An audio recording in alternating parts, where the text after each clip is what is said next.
आईएटीएच के जैन कॉलेज के बच्चों से बात करते हैं, क्या है उनकी राय। फर्स्ट टाइम वोटर्स हैं, क्या उनके मुद्दे हैं, क्या वो अवेयर हैं चुनाव को लेकर, किस तरह का एक्साइटमेंट है, पूछते हैं उनसे। आपका नाम? मेरा नाम पायल झा है। युवाओं के क्या मुद्दे होंगे?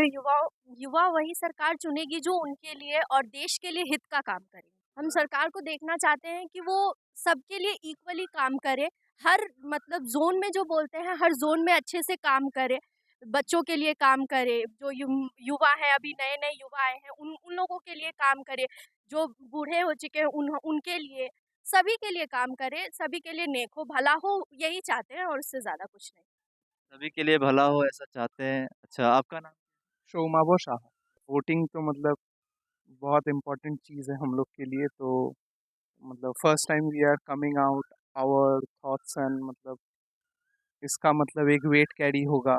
हम युवाओं का मतलब वॉइसेस सब लोग सुनेंगे, तो ये हम लोग के लिए बहुत बड़ा बात है।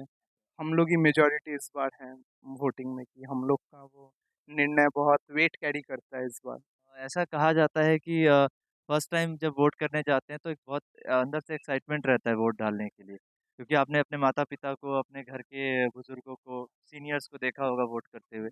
तो अब आप पहली बार वोट करने जाएँगे तो आपने क्या सोचा मैं किसी ऐसे को ही वोट दूंगा जो हम लोग के मतलब हित में काम करे, मतलब सब लोग को इक्वालिटी दे। ऐसे ही मतलब ये मेरा पॉइंट ऑफ व्यू है कि सब लोग के लिए काम करे, मतलब इम्पार्शियल ना हो। एज़ ए यूथ ऐसा एक सरकार देखना चाहती हूँ जहाँ पे सरकार जो है वो डेवलपमेंट को ज़्यादा फ़ोकस करे। ऐसा नहीं है कि उल्टा-सीधा प्रोपेगेंडा लेके ऑडियंस को अपनी तरफ खींचने की कोशिश करे। जो सच में मतलब डेवलपमेंट पे फ़ोकस करेगी, कंट्री के डेवलपमेंट के लिए, यूथ के डेवलपमेंट के लिए, चाइल्ड के डेवलपमेंट के लिए। आजकल वुमेन सेफ्टी एक बहुत बड़ी क्वेश्चन हो चुकी है। नो मतलब हम कहीं पे भी सेफ नहीं है, उस पे भी ध्यान दें कि अभी सेफ हो हमारे जितने भी सिटीज़ हैं, वहाँ पे वुमेन सेफ्टी के ऊपर बहुत ज़्यादा फ़ोकस करें।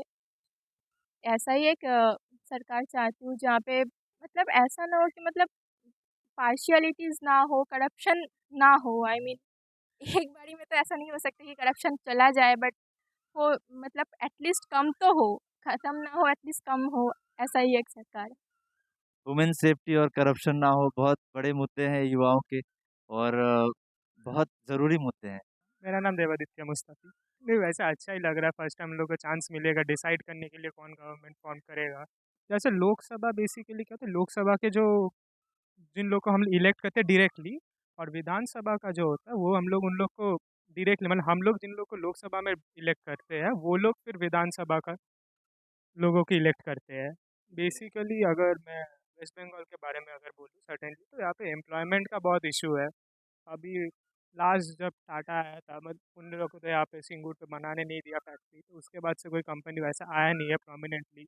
एम्प्लॉयमेंट का एक इशू है। एक और है हमारा, एक है पॉल्यूशन का बहुत बड़ा इशू है यहाँ पे। जैसे हम देख सकते हैं कि जो 10 सिटीज़ है इंडिया के, सबसे पॉल्यूटेड वो वेस्ट बंगाल में ही है, और उसमें एक कोलकाता भी आता है। तो पॉल्यूशन का एक बहुत इशू होता है, और करप्शन तो यहाँ पे वो तो एक इशू हमेशा से ही रहा हुआ है। पर बेसिकली मैं जो चाहूँगा कि एम्प्लॉयमेंट और पॉल्यूशन के ऊपर वो जो चीज़ है, ये दोनों चीज़ें हैं, यहाँ पे पार्टी को देखना चाहिए, जो भी हम लोग इलेक्ट करेंगे पार्टी को। शिक्षा व्यवस्था को लेकर के आप कुछ कहना चाहेंगे कि किस तरह एज़ अ यूथ आप और किस तरह के इम्प्रूवमेंट देखना चाहते हैं? एजुकेशन के बारे में यहाँ पे बेसिकली नॉर्मली जो स्टूडेंट्स होते हैं, वो जो प्राइवेट कॉलेजेस जो होते हैं वो नॉर्मली गवर्नमेंट कॉलेजेस के, नॉर्मली जो एवरेज गवर्नमेंट कॉलेजेस होते हैं उन लोगों से ज़्यादा अच्छे होते हैं प्राइवेट कॉलेजेस। बिकॉज हम लोग देख चुके हैं कि गवर्नमेंट कॉलेजेस के जो कंडीशन और जो इंफ्रास्ट्रक्चर है वो अभी भी उतना अच्छा है नहीं, उतना वहाँ पे इन्वेस्टमेंट हो नहीं रहा है। और फिर वहाँ का एटमोसफियर जो है हम लोग जानते हैं थोड़ा बहुत, क्योंकि गवर्नमेंट कॉलेजेस में जो एटमोसफियर रहता है, फिर जो रैगिंग वगैरह ये सब तो एक चीज़ें रहते हैं, उन उस पर थोड़ा बहुत वर्क करना चाहिए हमारे गवर्नमेंट को। बाकी अब तो न्यू एजुकेशन पॉलिसी आया तो सिलेबस में चेंजेस आया, पर बस वो स्टूडेंट की सेफ्टी के ऊपर अगर थोड़ा काम किया जाए, और यहाँ पे जो इंफ्रास्ट्रक्चर है गवर्नमेंट कॉलेजेस का उसके ऊपर थोड़ा अगर खर्चा किया जाए, थोड़ा रेनोवेशन किया जाए, तो वो अच्छा होगा। मतलब ये सब स्टूडेंट से जुड़े हुए मुद्दे हैं, बहुत इम्पोर्टेंट मुद्दे हैं, और सरकार को ज़रूर गौर करना प्रकृति दुबे। मेरा वोटर आईडी कार्ड एक्चुअली नहीं बना है। एज़ अ यूथ हम ये चाहते हैं कि एजुकेशन सिस्टम बदले, करप्शन जो इतना फैल गया है वो थोड़ा सुधरे, और इसको मीडिया पे भी थोड़ा वर्क करना होगा कि अभी जो चल रहा है कि ये लोग बोलते कुछ और है, दिखाते कुछ और है। तो इस पे थोड़ा वर्क करना चाहिए, इसको थोड़ा सुधारना चाहिए। साथ में इंफ्रास्ट्रक्चर और ट्रैफ़िक वगैरह को भी लेके आजकल बहुत कुछ है, तो वो सब भी सुधरना चाहिए आई गेस। और वुमेन सेफ्टी वगैरह को लेके जो भी कुछ चल रहा है, उसमें बहुत सुधार आना चाहिए। आजकल तो यूथ इतना एक्साइटेड है नहीं वोट के लिए, लाइक उनको लगता है कि करप्शन बहुत ज़्यादा फैल रहा है। बहुत लोग तो नोटा पे भी वोट कर देते हैं। तो उसको सुधारना चाहिए कि हाँ, अगर कोई कमेंट कर रहा है कि हाँ, ये करना है तो उसको करना ही है, उसे पीछे नहीं हटना है। नोटा के बारे में आपने बात कही और आपने कहा कि स्टूडेंट्स जो है वो बहुत ज़्यादा इंटरेस्टेड नहीं रह पा रहे हैं, तो इसका क्या रीज़न है और इसको कैसे ठीक करना चाहिए सरकार को? आप एज़ अ यूथ क्या कहेंगे? इसका रीज़न ये है कि करप्शन बहुत ज़्यादा फैल रहा है। सरकार कुछ कहती है, उसको करती नहीं है, उसको निभा नहीं पाती है वो। जैसे कि अभी एजुकेशन, एजुकेशन उतना अच्छा है नहीं हमारा और भी बहुत कुछ है जो अभी तक सुधरा नहीं है। तो मतलब वो सुधर ही नहीं रहा है, तो यूथ उसको लेके बहुत ज़्यादा डिस्टर्ब है कि ये तो वैसा का वैसा ही चला आ रहा है। पॉलिटिकल पार्टीज़ जो हैं वो अपना डेवलप ज़्यादा कर रही है, दुनिया का डेवलप छोड़ के। तो वो चाहते हैं कि पहले खुद दुनिया का डेवलप हो, फिर वो कुछ आगे करें। प्रकृति का बहुत ही कंसर्न्ड ये बातें हैं कि युवा जो है वो थोड़ा डिसअर्टेंड है कि चीज़ें बदल ही नहीं रही हैं, करप्शन खत्म ही नहीं हो रहा है और इसीलिए वो एक तरह से अपने मुँह मोड़ रहे हैं चुनाव से या राजनीतिक लोगों से और ये बहुत पुरानी बात है।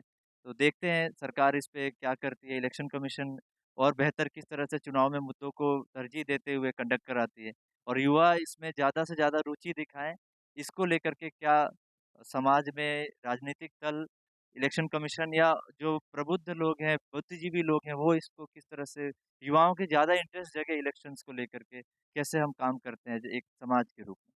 नमस्कार।